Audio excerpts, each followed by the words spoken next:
আন্তর্জাতিক অঙ্গনে আবারও ঝড় তুললেন মার্কিন প্রেসিডেন্ট ডোনাল্ড ট্রাম্প। ভারতের ওপর চাপ বাড়াতে ইউরোপীয় ইউনিয়নকে সরাসরি আহ্বান জানালেন তিনি। শুধু ভারতই নয়, চীনের বিরুদ্ধেও 100% শুল্ক চাপাতে বলেছেন মার্কিন প্রেসিডেন্ট। ট্রাম্পের এই বক্তব্যে নতুন করে তীব্র উত্তেজনা ছড়িয়েছে বিশ্ববাজার ও ভূরাজনীতিতে। মঙ্গলবার রাশিয়া ইউক্রেন যুদ্ধ নিয়ে আলোচনা চলাকালীন এই আহ্বান জানান ট্রাম্প। তিনি বলেন, চীন ও ভারত রাশিয়ার প্রধান অর্থনৈতিক ভরসা। তাদের বাজারেই বিক্রি হচ্ছে রাশিয়ার তেল, আর সেই টাকাতেই যুদ্ধ করছে মস্কো। তাই রাশিয়াকে চাপে ফেলতে হলে ভারত চীনের ওপর শুল্ক বাড়াতেই হবে। এরই মধ্যে যুক্তরাষ্ট্র ভারতীয় পণ্যের উপর 50% শুল্ক বসিয়েছে। ট্রাম্প অবশ্য যুদ্ধ বন্ধে মধ্যস্থতার কথাও তুলেছেন। জানিয়েছেন, এই সপ্তাহেই বা আগামী সপ্তাহের শুরুতে রাশিয়ার প্রেসিডেন্ট ভ্লাদিমির পুতিনের সাথে ফোনে কথা বলবেন তিনি।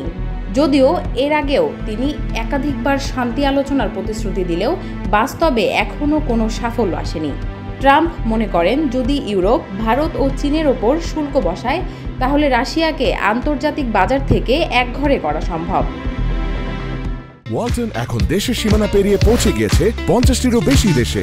ওয়ালটন, ঘরে ঘরে বিশ্বজুড়ে।